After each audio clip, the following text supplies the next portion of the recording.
Lancé le 7 juillet de ce mois, le projet d'éducation et de sensibilisation sur les violences basées sur le genre en milieu scolaire, la problématique liée au phénomène nous intéresse dans Sprint Affaires ce mardi dans Sprint Radio. Mère Marie Noumouri, représentante CCDF Togo et fille Mère Monde, est notre invitée. Ravi de vous savoir nombreux, chers internautes, sur votre média préféré. Martial Agoda est à la mise en onde, réalisation signée Junior Absolba, sans oublier mon cher Hilmes Richard, présentation Angelo Foliqui. Restez des notes, excellente réception à toutes et à tous. Je sais pas si on peut dire.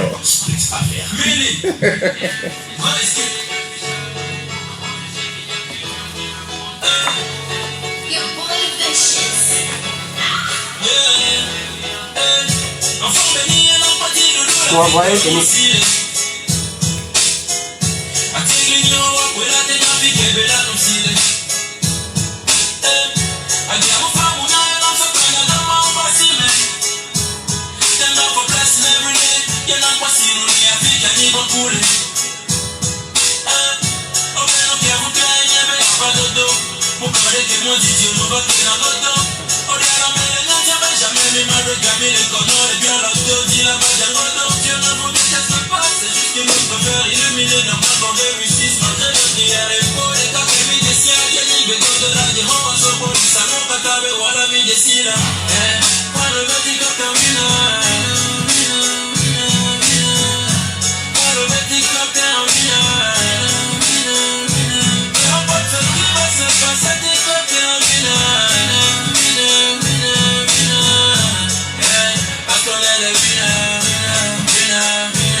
Ils sont des milliers, je suis seul, mais en gros je sais qu'il y a quelqu'un qui me protège. Hey, Seigneur protège tous mes ennemis, de rester en vie pour mon sommet, alléluia, amen. Yeah, ils sont des milliers, je suis seul, mais en gros je sais qu'il y a quelqu'un qui me protège. Hey, Seigneur protège tous mes ennemis, de rester en vie pour mon sommet, alléluia, amen. Yeah, moi le bâti comme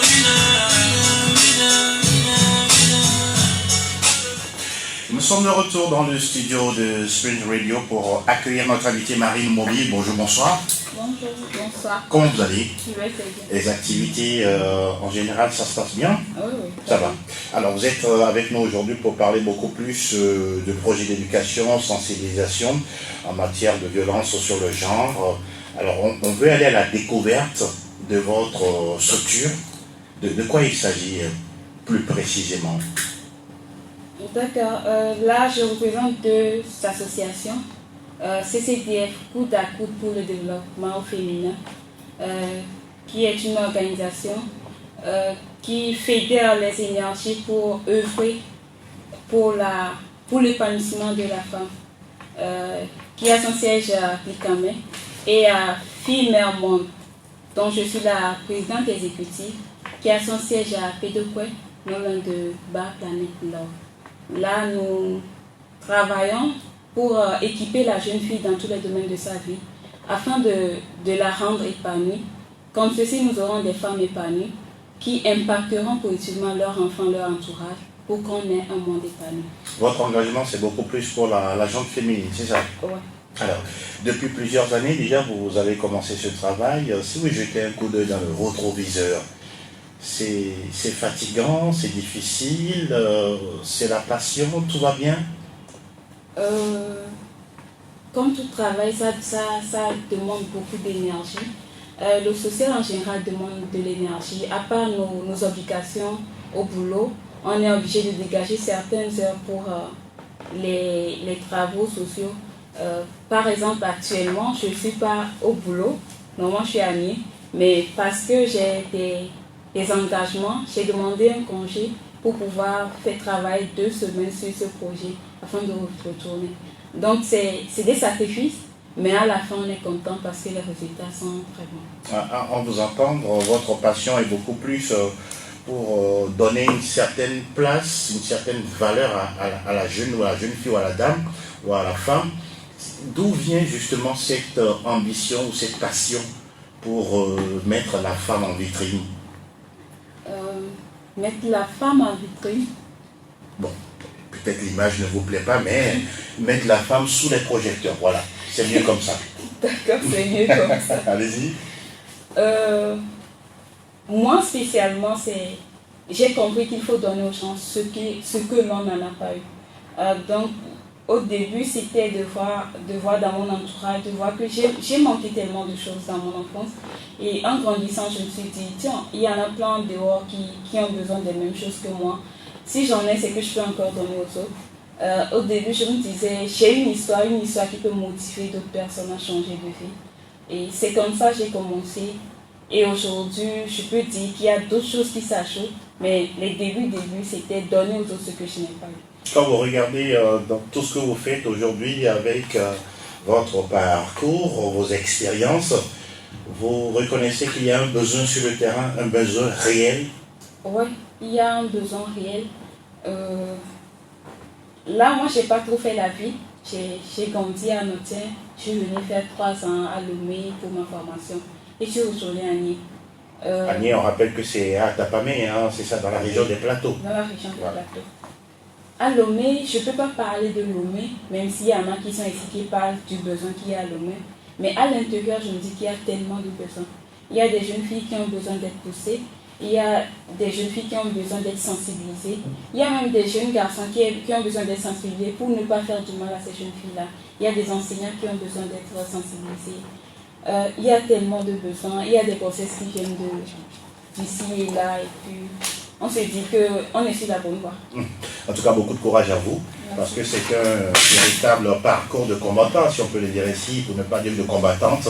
On est beaucoup plus dans le genre féminin. Alors, dites-nous aujourd'hui, c'est quoi l'action ou les actions réelles de votre association sur le terrain? Quel est votre cahier de charge, si on peut le dire ainsi, Marie Noumovi? Notre association a pour cahier de charge de sensibiliser les jeunes filles, de les former pour qu'elles puissent être autonomes. Puisque sans autonomie, on ne peut pas prendre des décisions soi-même. On doit les former, ceux qui doivent aller à l'école, on les encourage à aller à l'école. On les suit, on devient sous forme de marraine pour ces jeunes filles-là, pour qu'elles puissent avancer dans la vie. On organise des sensibilisations, des émissions radio comme ceci, des sensibilisations dans les écoles, des ateliers de formation, et tout ce qui etc. Est-ce qu'il vous arrive également d'aller dans les marchés, dans les endroits, les églises par exemple, où, comme on le dit, hein, la femme ou la jeune fille est également présente? Dans les marchés, dans les églises, non. Pas encore. Pas encore. Mais c'est possible, non? Ou c'est pas votre terrain de prédilection? Dans les églises, c'est possible, mais dans les marchés, tout est vaste. Tout est on ouvert, peut travailler en amont pour que ceux qui vont marcher puissent bénéficier. Mais aller au marché, je me dis que... C'est un peu compliqué. Alors, si je comprends bien, si je vous suis bien, votre cible, c'est beaucoup plus les écoles. Oui, les écoles, parce que tout commence à l'école pour les jeunes filles et dans les lieux de formation. Alors, justement, vous avez parlé tout à l'heure de votre enfance qui était beaucoup plus du côté de Notien. Après, vous avez connu la grande ville ou la capitale, si on peut le dire ainsi. Les besoins sont les mêmes quand on est en ville et quand on est en zone rurale? Non. En ville et en zone rurale, c'est nettement différent parce qu'en zone rurale, on manque d'informations. On est là juste, on ne sait pas ce qu'on va devenir. Même quand on dit souvent, quand tu vois quelqu'un pédaler le vélo à tes côtés tout le temps, tu ne rêves que de pédaler le vélo. Mais quand tu vois quelqu'un avec une voiture, tu rêves d'avoir une voiture. Donc voilà, la différence est là. Ceux qui sont à Lomé voient tellement de choses, ils sont informés, il y a la télévision, il y a WhatsApp, mais à l'intérieur, il y a certains comme nous. Moi, je n'ai même pas eu 1+1 jusqu'à avoir le bac. Donc, il manque d'informations. Pour dire même que ma formation, c'était par hasard. On m'avait dit qu'on a lancé une formation à l'ENAM et puis j'ai postulé, je suis sortie. Donc, jusqu'à ce que je n'aie le bac, je ne savais même pas ce qu'il y a à faire au campus. Ça a créé un handicap chez vous ou ça va, vous vous êtes adapté? La chance, c'est que je m'adapte facilement. Mais pour d'autres de mes amis, elles sont là, elles sont toujours au campus depuis 5 ans qu'on a le bac. Et il y a plein qui n'ont pas encore la licence. Vous avez la casquette de représentante CCDF Togo et en même temps fille Mère Monde. Alors, en matière de sensibilisation sur le terrain, qu'est-ce que vous mettez concrètement dans le message que vous envoyez à ces jeunes filles-là? En matière de sensibilisation, nous essayons de leur faire comprendre que la jeune fille, elle n'est pas faite pour le foyer comme on le crie tout le temps, comme on essaie de nous le faire comprendre. Elle est faite pour quoi? Non seulement elle doit aussi prendre soin de son foyer, mais elle doit aussi travailler. Puisque de nos jours, le salaire de l'homme seul ne suffit plus. Disons la vérité, quand tu prends ton salaire et que tu dois toujours donner à ta femme 25 francs, elle doit toujours prendre sur toi, ça devient des problèmes. Et donc, la femme doit aussi avoir une source de revenus. À part gérer sa famille, elle doit aussi faire quelque chose qui lui rapporte de l'argent, afin qu'on puisse dire que le foyer est établi. Puisque quand la femme est là et qu'elle doit tout avoir de son mari, rien ne va. On leur fait comprendre que l'école est très importante dans la vie de toute jeune fille. Pour celles qui vont toujours à l'école, puisque tu peux pas te dire, jeune fille, tu peux pas laisser ton école, par exemple, en classe de C1, C2, et croire que tu as été à l'école. Vous les poussez jusqu'où? S'il y a le désir d'aller, on est là, même si on n'a pas encore tout le nécessaire, le côté financier pour les accompagner, on a quand même la voix, on a quand même le courage d'être toujours à leur côté, leur parler, les encourager pour qu'elles puissent avancer. Si, il y a cette envie, mais malheureusement, le quotient intellectuel n'est pas au rendez-vous. Elle a envie, elle a très envie d'aller avoir le baccalauréat, mais vous sentez que dans les résultats, ce n'est pas encore ça ou ce n'est pas ça du tout. Vous avez une formule pour les aider ou bon, vous dites que bon, vous êtes arrêté en 5e, en 4e, c'est bon, vous pouvez virer à autre chose. On est d'accord que l'école, c'est pas fait pour tout le monde. Merci bien. Il y en a plein, il y a des garçons comme des filles qui vont à l'école, mais à peine ils arrivent à avoir 2-3 de moyenne dans l'école. Pour celles-là qui n'arrivent pas à essayer, elles ont quand même leur domaine. D'accord. Elles ont quand même quelque Puisque part. tout le monde a un potentiel. Oui, elle a quelque part où elle doit développer. Il suffit juste de voir, elle est passionnée de quoi. Vous arrivez à les orienter? Oui, en discutant, on y arrive. J'ai eu la chance là d'être encadrée par un papa qui a, je sais pas si c'est un don. C'est un don. De pouvoir voir qu'est-ce que tu peux faire dans la vie. Exactement, juste dans la discussion. Oui, et à force de côtoyer, à force d'être sa meilleure amie, j'ai fini par apprendre tellement de lui. Aujourd'hui, j'ai plein de petites sœurs dehors, en dehors de ma famille, avec qui je parle, avec qui je vois qu'est-ce qui ne va pas, qu'est-ce qui peut aller. Je suis comme une mère qui n'a pas encore d'enfant. Ah oui, vous êtes certes petite par la tête, mais vous êtes une grande, hein, par le cœur et surtout par la vision que vous avez. Et ça, c'est intéressant. En tout cas, beaucoup de courage à ce parcours qui n'est pas encore terminé. Oui. Vous ne faites qu'arriver dans le domaine, si on peut le dire ainsi. Alors, dites-nous, combien d'années vous êtes déjà dans le domaine? Dans le domaine social, je ne fais que 3 ans. D'accord. Vous avez commencé en 2018 ans, mais oui, en 2018. Avec une association allemande, Foufou Culture. Mais sauf que j'ai commencé par être à l'écoute des gens depuis la classe de seconde, je crois. Intéressant. Là aussi, c'est un don pour vous, on pourra le dire. Ouais. Voilà, vous reconnaissez cela. Alors, on va continuer notre discussion pour parler de projets d'éducation et de sensibilisation, cette fois-ci sur les violences. Qu'est-ce que vous mettez dans cette thématique-là? Projet d'éducation, sensibilisation sur les violences basé sur le genre en milieu scolaire. Okay. Avant de répondre, je voudrais dire un spécial merci à UF Africa, notre partenaire financier, sans qui nous ne serons pas ici. À la fin, vous passez à la comptabilité pour régler cette note-là pour la publicité. Sans qu'ils ne seront pas ici, nous tenons quand même à lui dire merci pour la confiance qu'il a eu en ce projet.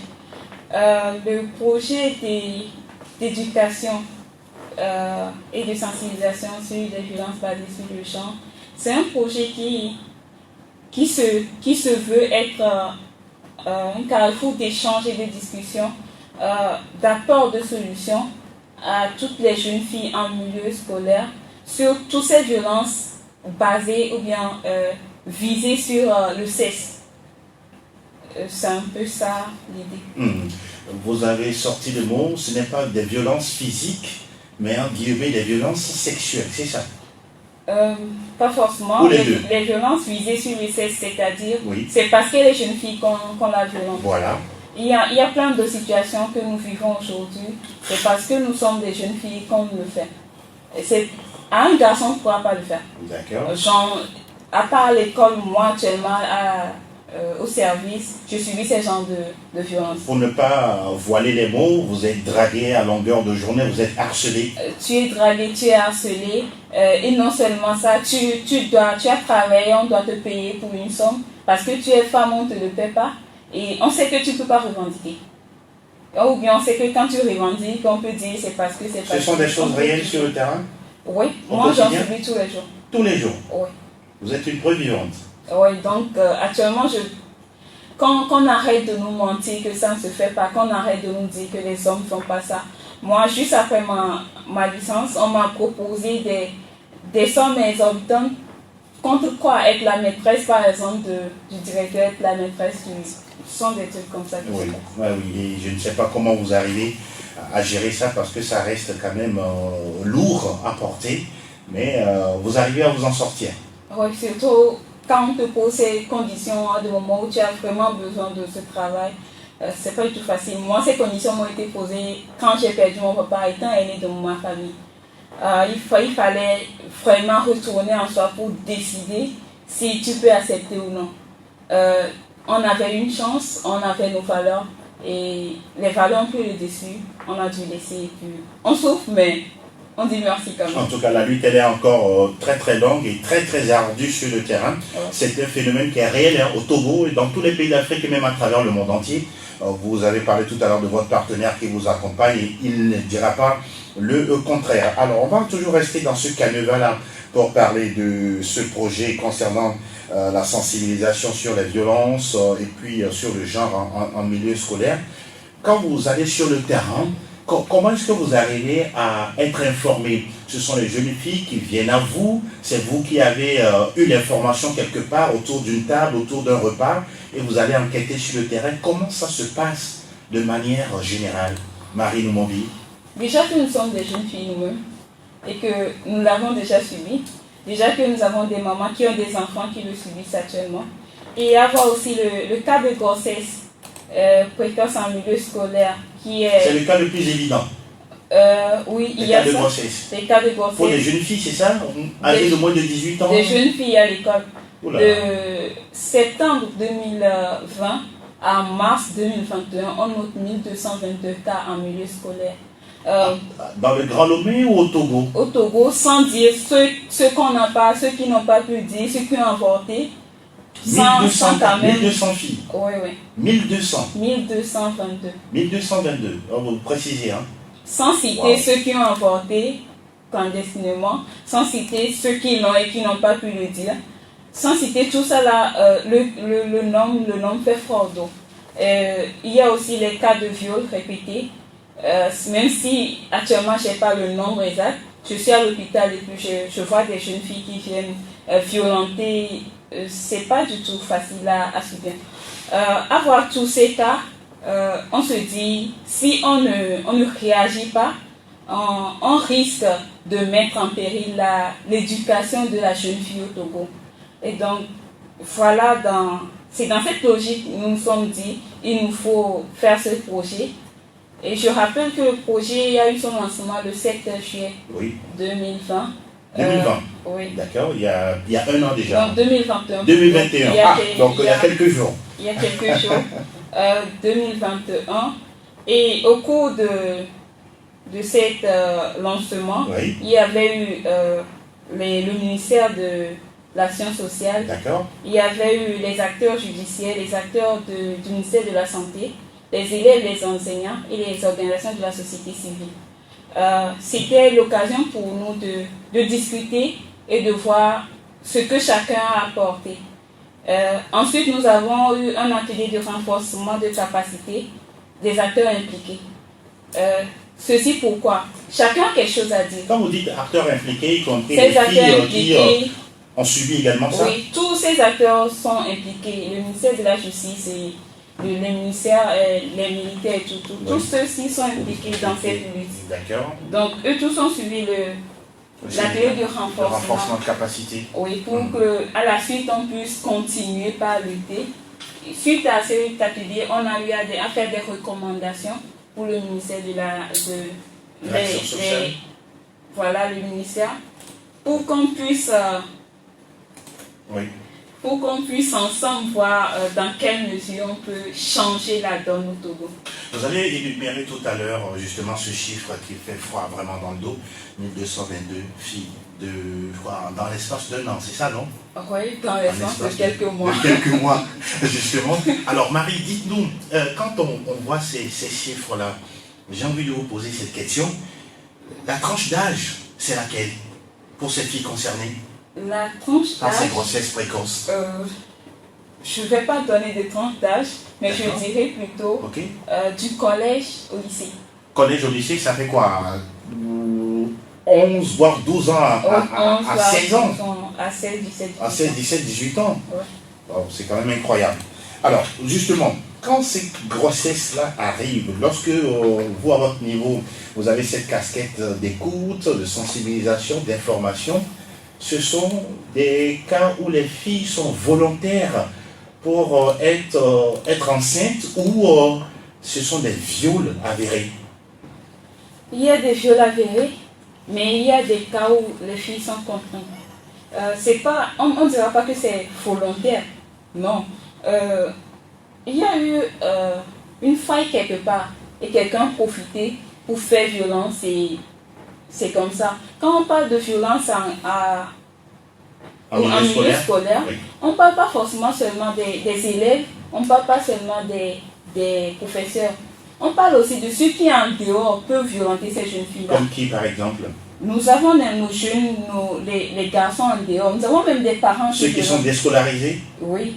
D'accord. Il y a même des parents. Il y a des adultes. Par exemple, quand on dit que quelqu'un a des sugar daddy, par exemple. Bon, on va expliquer pour l'auditeur lambda, c'est-à-dire le papa senior qui a tellement de moyens financiers. Voilà. Voilà. C'est ça. Et qui drague une jeune fille comme ça. De 14, de 16 ans. Oui, 14-16 ans. Une jeune fille qui n'a pas encore 18 ans, on dit que ce sont des gens qui ne sont pas encore à prendre position, à dire quelque chose de valable. Quand tu dragues cette jeune fille, sachant bien qu'elle n'a pas d'argent, ce sont des types de violence aussi. Le fait de proposer de l'argent à une mineure. Oui, c'est aussi une violence.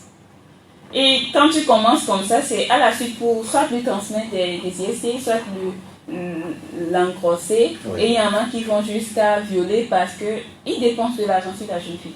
La plupart du temps, ce sont les filles qui vous racontent ces faits-là parce que j'ai eu tel problème, telle personne, comme vous l'avez dit, Sugar Daddy, voilà, il m'a proposé tel pour aller sans protection à l'acte sexuel. Rares sont les jeunes filles qui acceptent d'en parler parce que pour eux, c'est de l'humiliation, c'est de la honte. Et il en faut beaucoup pour les laisser en parler, même si on sait que c'est le nécessaire. Ce sont des choses qui laissent des conséquences graves sur cette jeune fille-là. Et le commencement de la guérison de ces conséquences, c'est d'en parler. Et ce n'est pas toutes qui acceptent d'en parler. Peut-être on l'entend d'une de ses amies, de quelqu'un, et il faut l'amener à pouvoir en parler pour pouvoir commencer par l'aider de façon psychologique. Justement, vous avez touché le mot, en parler. Vous avez quelle méthode pour arriver à leur arracher la parole et surtout ce témoignage poignant? Parce que, comme vous l'avez dit, c'est une honte, c'est l'humiliation de dire que j'ai eu telle situation, voilà ce dans quoi je suis aujourd'hui. Comment vous faites? Pour commencer, on essaie d'être pour eux des figures maternelles. On essaie de leur montrer qu'on veut les protéger. Tu ne peux pas commencer par lui demander qu'est-ce qui s'est passé, elle va jamais te dire.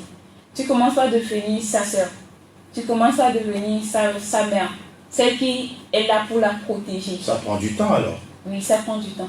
Mais il faut quand même prendre ce temps-là, puisque on dit souvent en IEC, information, éducation, communication, que le changement de comportement, ça prend tellement du temps. On en a besoin. Ouais. Elles en ont besoin également. Elles en ont besoin, nous en avons besoin, parce que c'est l'avenir de la nation. De la nation qui est en jeu, qui en dépend.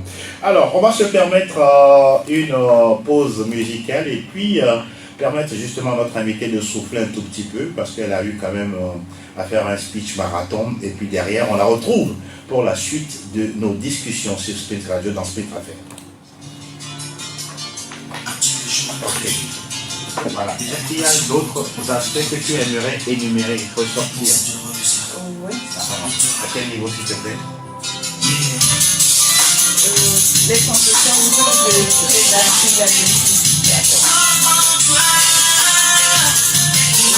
On va aussi évoquer aujourd'hui, à votre niveau, quels sont les mécanismes dont vous disposez? Est-ce qu'il y a un texte aujourd'hui qui sanctionne telle personne en parlant délit de violence? Est-ce que l'État vous accompagne comme il se doit? Quelle est la force de l'État dans ce fait? Je vois un peu. Ça peut aller? Eh bien, la question est lourde. Et là, il y a. on va parler de... Oui. On va faire des compétences. Oui. Des mécanismes politiques de l'enquête. Ok, voilà. Vous en avez, non? Actuellement, Oui. Non, ça veut dire mécanique, c'est-à-dire vos actions sur le terrain. Voilà, vos actions sur le terrain. Est-ce que vous avez un site internet, vous avez un réseau social que vous utilisez? Est-ce que vous avez des stars, des femmes qui vous représentent sur le terrain? Allemand, par exemple, vient parler de la lutte contre ça, est-ce qu'allemand peut vous représenter par exemple? Il y a mon point de vue. Ça peut aller? Il y a autre chose que tu voulais dire.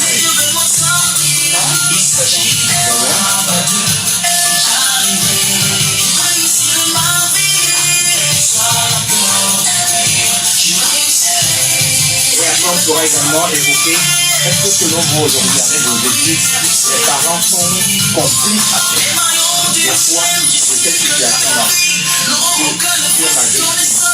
Par exemple, si un parent peut envoyer sa fille vers un sugar daddy, pour avoir un peu d'argent pour la maison, et derrière, malheureusement, elles sont en grosse, et puis voilà. Je ne sais pas si tu vois un peu. je pense qu'en parlant de la cause d'un commun de tout ce problème-là, on peut en parler. Ok, ça marche. La cause commune est à la pauvreté. Voilà. D'accord. Ça marche. Et puis, est-ce qu'avec vos actions aujourd'hui, il y a espoir que nous la croix? Est-ce qu'on doit garder espoir? Ne jamais désespérer comme le dit Omar Abdi tout à l'heure.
Ça fait du bien d'écouter cette belle mélodie du regretté Omar By, Je réussirai ma vie. Et justement, c'est dans cet axe-là que se situent les engagements de l'association CCDF et Filles Mère Monde, représentés dans cette émission par Marie Nomovi.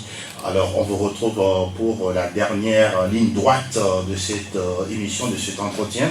Alors, on parlait tout à l'heure de ce projet d'éducation, de sensibilisation sur les violences basées sur le genre en milieu scolaire. Alors, ce genre d'actes, ce genre de réalité dans la vie des jeunes filles, vous en avez parlé tout à l'heure, près de 1222, en quelques mois au Togo, dans mon pays, mon cher pays, c'est la réalité malheureusement. Les conséquences sur ces jeunes filles, c'est quoi exactement, Marie Nomovi? Les conséquences de ces violences, on peut citer entre autres l'abandon scolaire. Il y en a qui laissent ses études parce que, par exemple, soit elle ne veut pas céder l'enseignant en train de la déranger, sans dire à quelqu'un, même pas à ses parents, elle décide d'abandonner, on ne sait même pas pourquoi. Ou soit c'est parce qu'elle est tombée enceinte qu'elle décide d'abandonner. Il y a la contraction des IST, il y a le taux élevé Quand vous parlez des IST, les infections sexuellement transmissibles. Voilà. Il y a le taux élevé de tentatives d'avortement. Puisque lorsqu'elles tombent enceintes comme ça, elles ont tendance à vouloir avorter. Elles ne désirent pas de se lever. Oui, parce qu'elles ne sont pas prêtes et puis elles auront des candidatos. Et puis nous avons les suicides. Il y en a qui vont jusqu'à se suicider parce qu'elles savent qu'à la maison, les parents ne vont pas comprendre et c'est que la société va toujours l'indexer. C'est de la honte et puis elles décident de se suicider. Il y a la prolifération des bâtards avec des avenirs incertains. Quand vous dites bâtard, c'est les enfants sans père. Les enfants sans père. Merci, j'aime pas trop le mot, mais bon, c'est un peu ça la réalité également. Oui, puisqu'il y a quand on les violence comme ça, il y en a qui disent c'est pas moi. Et si elle décide de garder son enfant par valeur, elle le garde et puis cet enfant est sans père avec un avenir incertain si la famille de la fille n'est pas riche. Et la fille devient mère célibataire. Elle devient mère célibataire. Aussi avec un avenir incertain. Exactement, rien n'est garanti pour elle. Oui, oui. Il y a l'augmentation d'une population caractérisée par un taux de chômage élevé. Puisque quand ça commence comme ça, quand elles décident d'abandonner, elles n'ont rien à faire. Elles sont à la maison et elles n'ont rien en main, elles n'ont pas de formation en main, rien. Même les parents ne les soutiennent pas aussi. Oui, il y a des parents qui les abandonnent. Puisque le papa dit que c'est la honte, la maman dit que c'est la honte. Souvent, il y a ce message-là, je ne t'ai pas envoyé faire ça. Hein. Je t'ai envoyé à l'école, voilà, tu reviens à la maison avec un ventre, voilà. Tu sors de ma maison, tu n'es plus mon enfant. Aïe, aïe, aïe. Et puis les enfants partent. Entre autres, on peut citer ce genre de choses. Et je rappelle que c'est sur la jeune fille directement, mais sur la nation indirectement. Puisque quand ça commence par se passer comme ça, oui, c'est des jeunes en moins pour le développement du pays. Vivement que les premiers responsables continuent la lutte, en tout cas en matière de prévention de ce genre de situation qui, avec le temps, jette du discrédit sur la jeunesse. Alors j'ai envie de vous poser cette question, Marie Nomovi. Est-ce que parfois également, selon vos études, vos enquêtes, le travail sur le terrain, les parents sont-ils complices de ces grossesses indésirées là, de ces jeunes filles là, dans les milieux ruraux surtout? Oui, c'est ce que je voulais dire. Je vais plutôt parler des milieux ruraux. D'accord, oui, justement. Il y a des parents qui le font, parce qu'il y en a qui vont jusqu'à dire « Toi, les garants quand tu vas m'attirer ». Il y a des amis qui sont là, à ton âge là, moi je vais encore t'aider, moi je dois encore te faire ci. Donc c'est pousser la fille vers... Indirectement, ils le font. Sans le dire, sans dire, va-y chez un homme, ils disent, je ne vais plus t'aider. Là où je suis actuellement... Vous avez un témoignage d'après vos expériences? Là, je vais en venir. Oui, allez-y. Là où je suis actuellement, c'est à 114 km d'Agnéville, dans un village à la frontière. Vous êtes très reculé là, hein? Oui. Ah oui. À la Pourquoi ce choix? au Bénin. J'ai voulu voir la réalité de là. D'accord. Allez-y, continuez pour le témoignage. Je suis dans une maison où, à la maison, toutes les jeunes filles sont enceintes. Or, je suis plus âgée qu'elles toutes. L'aînée a 18 ans, je crois. Et la Benjamin, qui a un enfant de 1 an, elle a 13 ans, je crois. 13 ans. Qu'est-ce qui se passe? J'ai demandé, elles me disent, quand elles ont après juste le CPD, la maman les laisse. Elles doivent se chercher elles-mêmes. Maintenant, comment se chercher? Il y a un homme à côté qui veut les aider. Donc ça commence comme ça. Ce sont des hommes qu'on amène même à la maison et que les parents connaissent. Ton enfant de 12 ans amène un enfant à la maison. Et toi, parent, tu vas jusqu'à demander, par exemple, des tubercules d'igname à ce jeune homme-là. Qu'est-ce que tu pousses à faire? Indirectement, c'est toi qui l'amènes. Et maintenant, quand l'enfant tombe enceinte, c'est toi qui commences aussi par crier que non, elle fait ci, les gens font, mais ils ne tombent pas enceinte. Sincèrement, c'est... Ça vous a choqué? Oui, ça m'a choqué. Puisque moi, j'avais des parents très protecteurs. Je me rappelle, jusqu'en classe de terminale, moi, je n'avais même pas de petite amie. Et mon papa pouvait donner sa tête à couper que je ne le faisais pas. Puisqu'il me connaissait en fait. Mais il n'y a pas cette relation parent-enfant dans la plupart des maisons. C'est pas seulement dans ces milieux, même à Lomé. Oui. Vous pensez que c'est souvent l'une des causes de ces réalités malheureuses, là, fâcheuses? Oui, et je me dis que c'est lorsque les parents fuient leurs responsabilités que ça commence par se passer. Si toi, parent, tu es à l'écoute de ton enfant, si la petite fille, la fille là peut venir te dire que j'ai eu ce problème à l'école sans que tu ne gueules, sans que tu ne cherches à lui dire que c'est parce que tu as fait ci que ça t'est arrivé. Si on pouvait avoir des parents qui seront là à nous écouter jusqu'à la fin, sans nous crier dessus, nous amener à la raison, je crois que la grande partie des problèmes seront résolus. On n'a pas d'être parents complices. Et tant que ces parents ne seront pas complices, leurs enfants vont tomber enceintes de façon précoce. Leurs enfants se feront violenter sans qu'ils ne sachent. Il y en a plein de témoignages le jour du lancement officiel. Il y a des grandes dames qui nous disaient qu'elles se font violer depuis l'âge de 8 ans sous le toit de leur maman. Aux côtés, c'est les cousins qui les violent, mais les parents ne sont jamais au courant. Et jusqu'alors, les parents ne savent pas parce qu'on ne peut pas dire ça aux parents. C'est l'occasion pour moi de rappeler à tous les parents qu'il ne s'agit pas de faire des enfants, il ne s'agit pas juste de planter des arbres, mais d'arroser ces arbres jusqu'à ce qu'ils ne grandissent pour qu'on puisse avoir des fruits.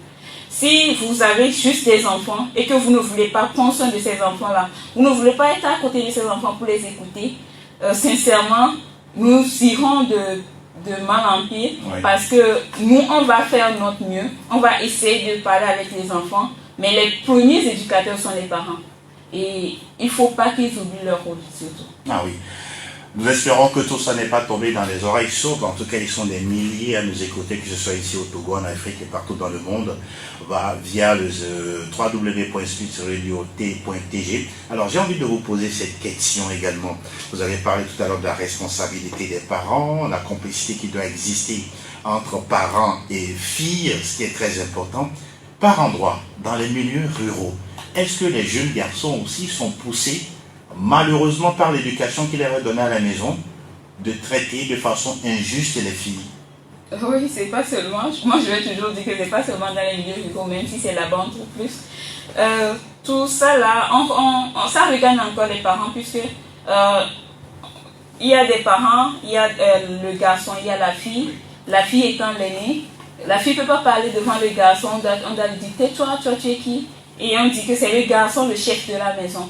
Ça c'est une erreur que nous commettons. Oui, c'est une erreur, puisqu'il faut déjà dès le bas âge apprendre au garçon à respecter la fille.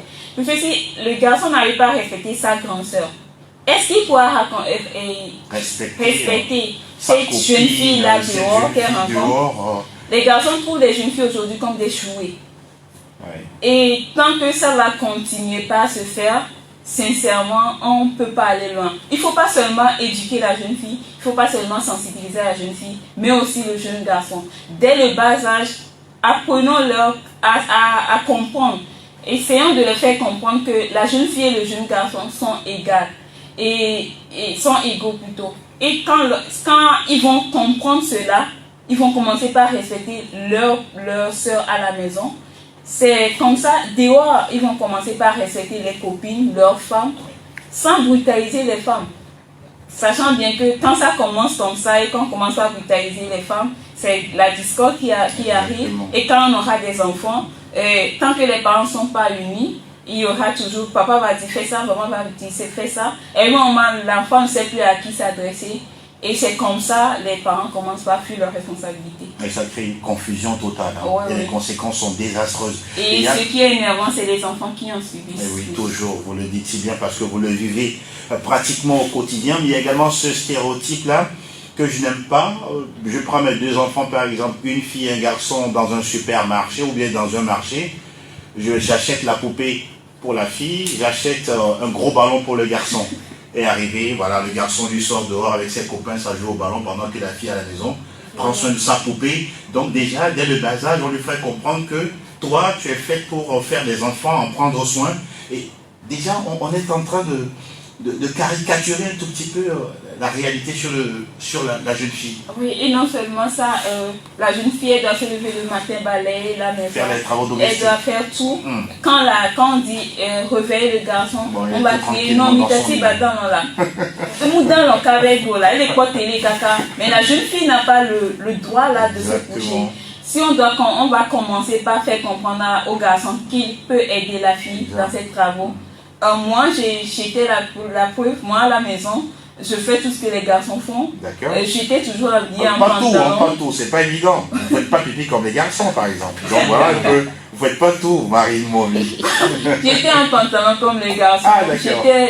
J'étais comme un garçon, parce que papa disait souvent, oui. C'est mon garçon en moi, malgré qu'il a eu 3 garçons avant moi. J'étais comme ça. Ça fait que, sincèrement, moi, ma façon de voir les choses, un peu différente de la façon de voir les choses de mes copines. Alors aujourd'hui sur le terrain, vous ne travaillez pas seul comme structure, vous avez de gauche à droite, on pourra dire des associations, il y a même le ministère de l'Action sociale dont vous avez parlé tout à l'heure. Oui. Alors comment sont vos relations aujourd'hui face à ce phénomène-là? Actuellement, tout le monde a compris qu'il faut fédérer les énergies pour travailler ensemble. Aujourd'hui, tout le monde a compris qu'on ne peut rien faire sans l'autre. Que c'est main dans la main qu'on peut y arriver.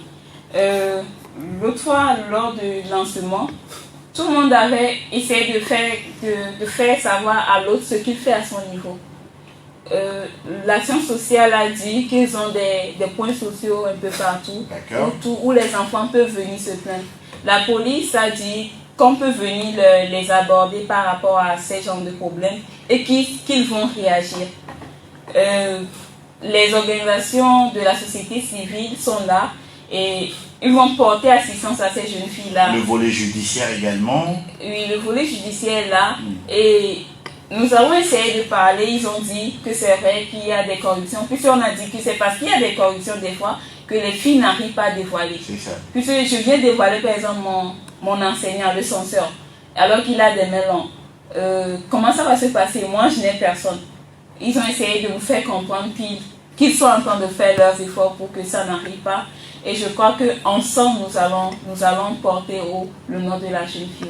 Alors, il y a également un aspect aussi très important en ce qui concerne la floraison de ce genre de phénomène, c'est la pauvreté. Quoi qu'on dise, elle existe dans les grandes villes, à l'intérieur du pays, c'est encore plus visible. Est-ce qu'à ce niveau-là aussi, vous avez des actions, des messages que vous envoyez à ce genre de personnes confrontées à cette pauvreté-là? Oui, nous sommes tous conscients qu'il y a ce problème-là de pauvreté. On peut tout régler quand les gens seront pauvres, ils vont toujours violenter des gens. Il y aura toujours des violences. Vous pensez? Oui, on peut tout régler, il y aura toujours ce problème-là. Même s'ils savent qu'après avoir fait, on va m'enfermer. La fille sait que si je fais ça sous contrainte, on va l'enfermer. Mais il n'y a pas d'argent, on va faire comment?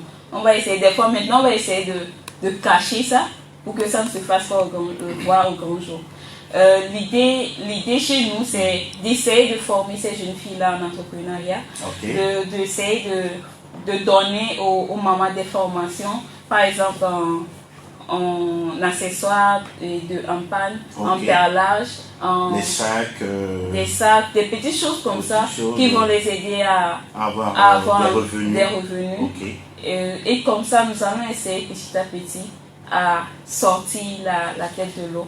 Il faut dire que ce n'est pas facile, il faut dire qu'il faut de l'argent, que nous n'en avons pas trop.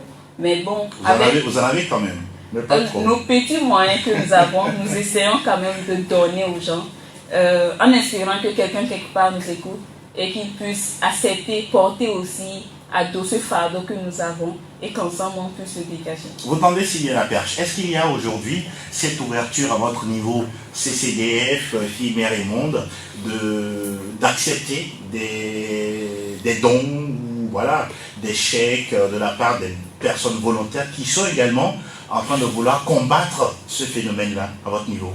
Oui, nous sommes en recherche permanente de partenaires Ouais. parce que rien ne pourra se faire sans l'argent. Et nous avons toujours l'habitude de dire, moi personnellement j'ai l'habitude de dire, je ne peux pas aider quelqu'un en étant pauvre.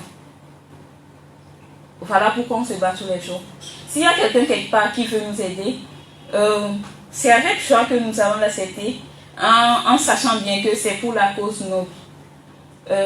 Pour pouvoir nous aider, les gens peuvent nous contacter pour voir la crédibilité peut-être de ce que nous sommes en train de faire. Oui. Ils peuvent passer à nos sièges, Oui. ou bien ils peuvent nous contacter sur nos pages Facebook par exemple.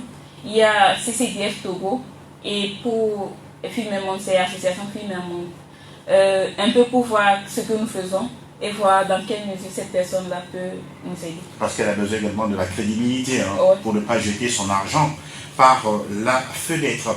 Alors, on s'achemine petit à petit vers la fin de cette émission, même s'il nous reste encore moins de 10 minutes. On a envie de savoir avec vous, alors, vous avez un combat que vous menez, vous avez les moyens, en tout cas tant bien que mal que vous avez pour arriver à bout, même si ce n'est pas encore fini, de ce fléau-là. Qu'est-ce qu'il faut faire selon vous pour arriver à inverser la courbe? Est-ce qu'il y a des mécanismes dont vous disposez dans un futur proche? Dans un futur proche, nous sommes en train de penser de créer des centres d'écoute pour jeunes filles afin de les écouter, de les suivre de façon officielle. Ça ne tardera pas à venir. Nous aurons aussi peut-être des numéros verts pour toute jeune fille qui veut appeler. Mais en attendant de les avoir, il y a Honam, l'application Honam pour toute jeune fille qui veut dénoncer ces genres de violences. Il y a... téléchargeable sur Play Store, c'est ça? Oui, il y a le numéro 1011 pour dénoncer ces genres de choses. En attendant que nous ayons pour nous, pour pouvoir être plus proches des populations, puisque nous avons compris qu'il ne faut pas seulement avoir ces genres de choses à Lomé, il faut donner l'information aux gens de l'intérieur. Et c'est pour cela que nous travaillons à l'intérieur plus qu'à Lomé. Il y en a qui sont à Lomé, il y en a plein. Lomé est saturé, mais à l'intérieur, il n'y en a pas. Donc nous allons nous diriger vers l'intérieur, les aider plus parce que l'avenir du Togo, ce n'est pas seulement pour les jeunes filles de Lomé, Oui. mais aussi c'est pour les jeunes filles de l'intérieur. En tout cas, vous l'avez si bien dit, il n'y a pas que Lomé parce que le Togo il est grand, c'est le Lomé à 5 cassés. Il faut le rappeler Voilà. en passant par toutes les grandes régions, les villes et villages justement du Togo. Alors, Marie Noumovi, avant de vous laisser partir, la cause, vous continuez ou à un moment donné vous allez baisser les bras? C'est quoi votre force pour rester toujours sur le terrain aussi dynamique et à l'écoute des autres? J'ai toujours l'habitude de dire baisser les bras, ça ne fait pas partie de mon dictionnaire. Tant qu'il y aura des jeunes filles violentées, tant qu'il y aura des jeunes filles qui vont souffrir, tant qu'il y aura ces jeunes filles-là qui ne seront pas épanouies, je ne cesserai de me battre. Et je crois que plein d'autres personnes sont aussi avec moi et ne cesseront de le faire. Tant que je verrai des gens subir les mêmes choses que j'ai subies, tant que je vais encore voir des gens souffrir, parce qu'il n'y en a pas, parce que les parents n'ont pas à les aider, tant que je vais voir des jeunes filles être tentées de laisser l'école ou bien d'abandonner parce qu'ils n'ont pas de sous, je ne fais jamais baisser les bras. Parce que, quoi qu'on dise, ce n'est pas seulement leur avenir qui est en jeu, mais mon avenir aussi en jeu. Tant qu'ils auront des problèmes, tant qu'ils auront des enfants qui n'ont pas de parents, des enfants violents, des enfants, des brigands, mes enfants seront en jeu. Et donc, si tout le monde peut comprendre cela, je crois que personne n'acceptera baisser les bras. Parce qu'elles ne sont pas seulement en jeu, mais nous sommes aussi en jeu. Et notre avenir aussi en jeu. Vous avez des partenaires à l'extérieur qui vous accompagnent, qui font le même combat avec vous? Je crois qu'il y en a des gens qui font, mais nous n'avons pas encore de partenaires. D'accord. Et puis, avant d'avoir le mot de conclusion, quel est le message que vous avez à l'endroit des parents, à l'endroit des jeunes filles, à l'endroit des instituteurs, voire même les professeurs d'école qui sont tous les jours en contact avec les jeunes dames, les jeunes filles? Ok, je vais commencer par les professeurs. À tous ceux qui ne le font pas, je leur dis bravo. Mais à ceux qui le font, je leur rappelle que les conséquences de tout ce qu'ils sont en train de faire les rattrapera un jour.